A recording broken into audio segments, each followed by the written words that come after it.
Bonjour et bienvenue dans cette petite vidéo. Alors avec Malo, on est là tous les deux pour nous présenter rapidement. Donc voilà, on est le service pédagogique photo. Donc c'est nous qui allons vous accompagner tout au long de votre parcours de formation. Et tous les ans, pour les anciens élèves qui savent déjà, on fait un calendrier de l'Avent. Cette année, on innove un petit peu avec un jeu concours où tout le monde peut participer. Et on a envie de vous offrir une carte cadeau à la Fnac. Donc c'est l'occasion pour tous les deux de parler un peu de matériel et de vous présenter notre matériel, ce avec quoi on travaille quasiment tous les jours. On l'a encore jamais fait. C'est l'occasion, voilà. En effet. Donc aujourd'hui, on vide notre sac. Ouais, on vide notre sac. C'est parti. On commence par le sac, évidemment. Ça, c'est un accessoire quand même assez important. Tous les deux, je vois qu'on est raccord là ce coup-ci. Ouais, j'ai changé de sac il n'y a pas si longtemps que ça. Moi, je suis sur un sac de la marque KF Concept. Ah non, j'en sais rien du tout, la marque. KF Concept aussi. Je suis pas très marque. Mais ils sont beaux, je trouve. Bah oui, ils sont bien. Alors, hyper pratique. Ici, on a le pochon. S'il pleut, je sais pas si t'as ça. Moi, je l'ai pas là. Ah mince. Il pleut jamais dans notre région, c'est pas grave. Non, mais alors, sac à dos pour moi, les voyages en fait, surtout.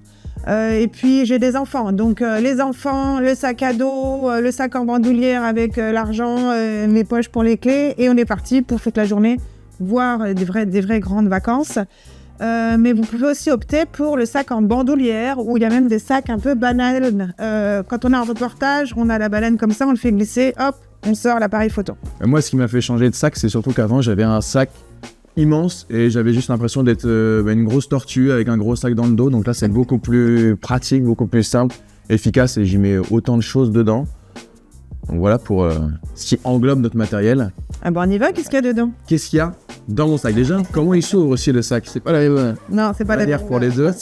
Moi, il s'ouvre par le dessus en le mettant complètement à plat, et on y découvre tout le matériel très bien rangé. C'est pas mal, tu t'en sors bien. Il y a ce qu'il faut, fallait le remplir. Alors, toi, il faut aussi comprendre son choix de sac et de matériel à l'intérieur. C'est pour quel type de photo, quel type de sortie? Alors moi, ça va être à 100% pour du reportage et du reportage sportif. Donc, il faut que ce soit facilement accessible. Et du coup, mon matériel se concentre que sur cette partie-là. Moi, je fais pas mal de studio, un peu de reportage, mariage ou autre. Et puis, j'ai aussi cette fameuse vie de famille dont je vous ai parlé tout à l'heure, qui est hyper importante. Je fais de bonnes photos quand je sors. Les photos de tous les jours, je suis comme tout le monde, je vais sortir mon téléphone portable. Sinon, quand je fais des vrais beaux week-ends, des vrais beaux voyages, je veux revenir avec des photos de qualité. Donc, j'ai voulu un sac avec une poche vide au-dessus où je mets ce que je veux. Le pique-nique, par exemple, toutes les choses pratiques pour vivre sa journée. Donc ça, c'était quand même pas mal. Et puis, si je veux attraper mon appareil photo, je retire juste une bandoulière et je peux venir l'attraper ici sur le côté. Hop, et mon appareil photo est là. Voilà. Il est ici. Je peux l'attraper comme ça, le remettre ici. J'ai aussi une poche au dos si jamais je glisse des choses derrière. Il y a des petites pochettes comme ça. Donc là, j'ai mes doubles batteries. Ça, c'est important aussi. Et puis, on va pouvoir creuser sur ce qu'il y a à l'intérieur. C'est ça, dans le vif du sujet, le matos photo. Voilà.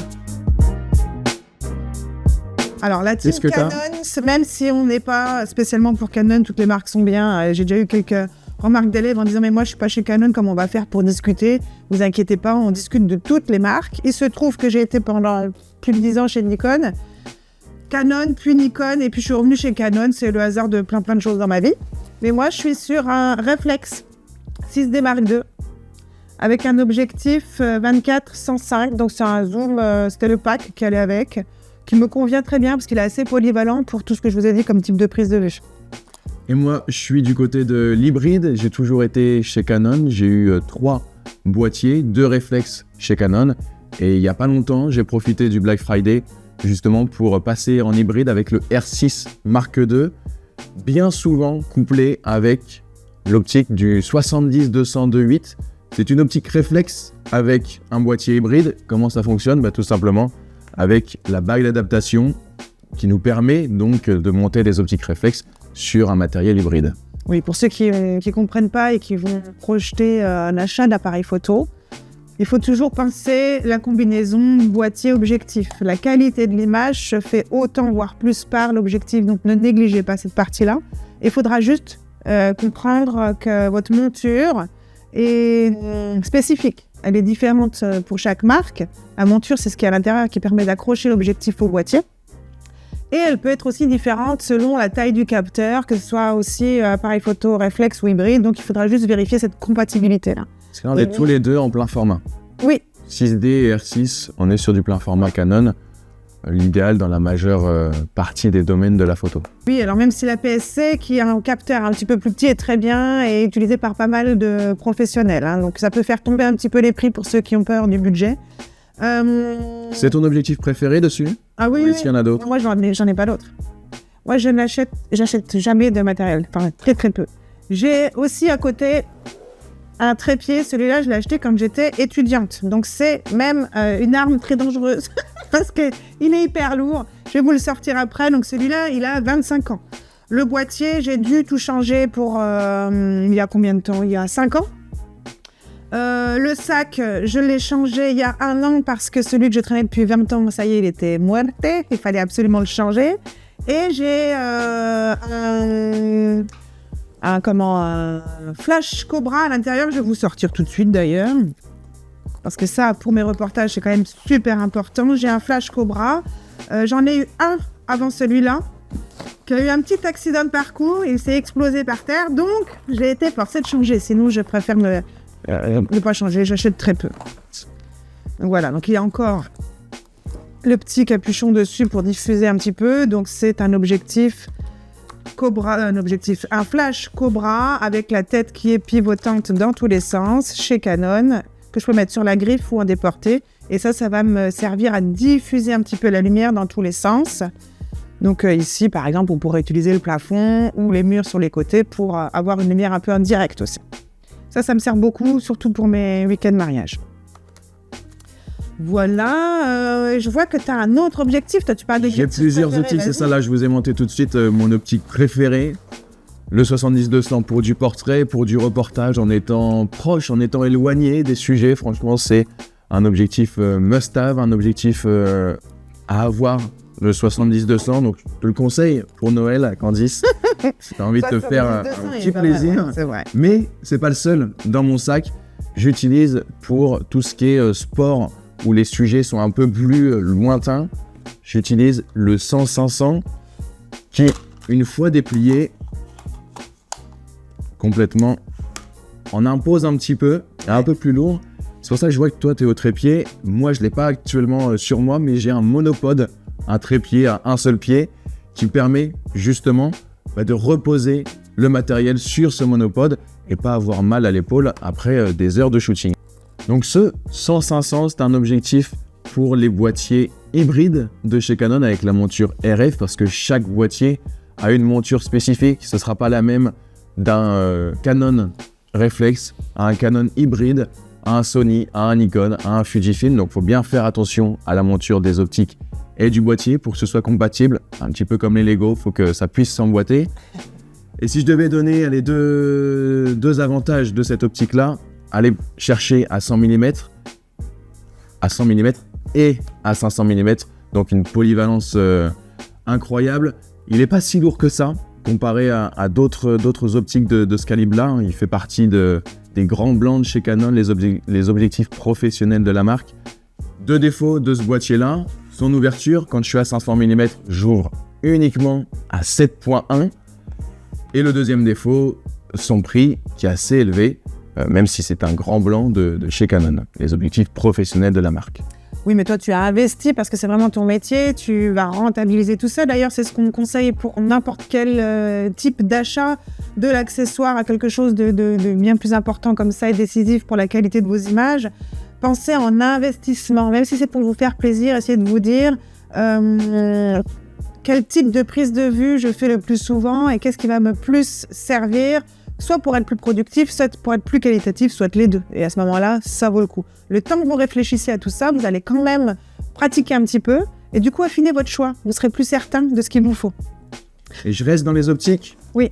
Le petit dernier, c'est le 24-70. Là, je suis repassé sur de l'optique réflexe, toujours avec la balle d'adaptation pour la mettre sur mon boîtier hybride.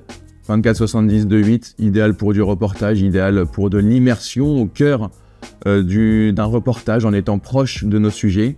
Voilà mon combo parfait que j'emmène partout en reportage, ces 3 optiques-là. Alors moi, je vous ai déjà présenté mon boîtier, mon flash Cobra. Je vais sortir le trépied parce que c'est quand même un engin de guerre, je trouve que ça vaut le coup. Il est tellement lourd que je ne l'emmène pas partout, hein. C'est surtout pour mon studio. Voilà, il est comme ça. Il faut savoir que ça, maintenant, je ne le conseillerais plus du tout, hein, c'est parce qu'il a 25 ans. Maintenant, je conseille des choses qui coûtent à peu près 70 €, qui sont beaucoup plus légères. Je ne sais pas si vous pouvez bien apprécier tout ça à la caméra, mais voilà, j'ai la 3e poignée qui est ici. Hop, donc il va me servir à diriger dans tous les sens. Mais il est hyper fiable. Vous pouvez aller n'importe où. Il y a même des pics pour s'enfoncer dans la terre. Il ne craint pas du tout le vent, tellement il est bien lourd. La difficulté, c'est de l'emmener sur le terrain. Donc, encore une fois, je préfère l'utiliser en studio. Voilà. Ici, vous connaissez les trépieds. Hein, j'ai mon petit adaptateur, en fait, pour le fixer ici. C'est assez universel. Les trépieds, soit ils ont ça, soit ils ont directement la vis qui se met ici en dessous. Je vais avoir un réflecteur, ça je l'utilise quasiment tout le temps. Je l'emmène autant en reportage que je l'utilise en studio. Donc le réflecteur c'est un 5 en 1, il n'est pas très grand, ça me suffit, c'est surtout pour dégager visage et buste. Donc le blanc, le doré, à l'intérieur je vais avoir l'argenté et le noir, et puis le translucide qui va me permettre de si je suis en reportage avec n'importe quelle petite lampe ou même le soleil, je reconstitue une espèce de softbox ou parapluie en fait. Ok. Donc ça, c'est génial. Translucide qui est en fait un diffuseur, c'est ça ? C'est ça, c'est un diffuseur. Je vous ai pas amené mes torches flash parce que voilà, si on parlait de tout le matériel studio, mais j'ai 3 torches flash avec des softbox, des bols et des parapluies. Donc ça, c'est pour le travail en studio. Et puis à la suite, donc il y a forcément le chargeur de batterie, une double batterie. Toi, tu m'avais parlé d'un accessoire intéressant tout à l'heure. En termes d'accessoires, toujours 1 ou 2 batteries supplémentaires, parce qu'on n'est pas à l'abri de tomber en rade de batterie ou d'être appelé au dernier moment sur un reportage et de ne pas avoir chargé son appareil. Est-ce que ça semble être du vécu ? Oui. Un petit accessoire également dont je t'ai parlé tout à l'heure, c'est ce petit adaptateur. Alors il faut que j'envoie des photos assez rapidement et si jamais on est dans un stade ou au fin fond de la campagne sans réseau, eh ben, je passe directement en filaire, je mets la carte SD dans l'adaptateur que je branche au téléphone et je peux réceptionner directement mes photos sur le téléphone et retoucher mes photos avec Lightroom mobile sur le téléphone pour envoyer par exemple aux personnes de la communication d'un club ou à un journal directement. Ouais. Ce qui ne m'empêche pas, bien évidemment, par la suite de retoucher mes photos sur l'ordinateur. On va dire que mes photos, je peux potentiellement les retoucher 2 fois, une fois sur le téléphone et ensuite plus tranquillement sur l'ordinateur. Moi, j'ai donc le PC portable pour changer de maison, partir en vacances, etc. Mais c'est le portable pas pratique parce que c'est le plus grand. C'est un écran 17 pouces, mais je tenais à avoir ce confort pour ma retouche d'image. J'ai déjà des lunettes, voilà. Donc non, j'ai envie de... Moi, je zoome très fort, je regarde chaque détail. Je suis un peu embêtante d'ailleurs sur tous ces petits détails. Et j'aime bien ce confort minimum du 17 pouces. J'ai même toujours dans mon sac avec moi des trucs qui ne servent pas forcément. On peut très bien... alors moi, ça me sert, mais on peut très bien s'en passer. C'est même carrément mon tapis de souris pour que ça glisse bien, avec ma petite souris tranquille. Le pad, j'aime pas du tout, je déteste ça. Donc j'ai toujours ma souris qui est quand même fine, hein, mais voilà, je l'emmène partout, tout le temps. Ça me sert à avoir une post-production plus simple. Voilà. Pour rester sur les ordinateurs, c'est vrai que je ne l'ai pas avec moi. Et c'est un avantage de ce sac-là, c'est que j'ai une poche directement pour l'ordinateur à l'arrière de mon sac. Et moi, j'utilise personnellement le MacBook Pro 2022, qui qui est surpuissant et qui est petit, avec un écran beaucoup plus petit que celui-ci, mais justement le côté praticité, retouché dans le train, dans la voiture, quand il y a du monde sur le retour, ou dans le bus, c'est super pratique. Donc voilà l'ordinateur que j'utilise. Je crois qu'on a fait le tour pour l'essentiel de ce qu'il y a dans nos sacs et ce qu'on embarque le plus souvent. Un dernier petit truc qui est anecdotique, mais pas tant que ça. J'ai toujours un petit carnet de notes dans mon sac à dos. Toutes les idées, les super géniales idées, ou même les idées toutes pourries, mais c'est pas grave, il faut les mettre sur le carnet de notes. Le soir, je décante un petit peu tout ça. Mes schémas d'éclairage, de temps en temps, de moins en moins, j'ai quand même, à force, plus de mémoire pour ces choses-là. Mais sinon, mes schémas d'éclairage qui fonctionnent bien, que j'ai envie de reproduire sur d'autres types de prises de vue studio. Des idées, des gens que j'ai entendus dans le bus qui sont en train de parler d'un truc en vacances ou quoi que ce soit. Il faut qu'on y aille, il faut qu'on aille voir, il faut qu'on aille sur ce point de vue, qu'on aille vivre cette expérience. Enfin bref, peu importe. L'application Notes du téléphone, ça fonctionne aussi bien. Il y a la version jeune et la version à l'ancienne, mais oui, ça c'est hyper important de prendre des notes. Vous avez raison. Encore un petit accessoire, si vous avez envie de vous faire plaisir à moindre coût et surtout protéger vos cartes SD. C'est un boîtier de cartes SD. Alors sur la publicité, on peut rouler avec un 4x4 dessus. Vos cartes SD ne sont pas endommagées.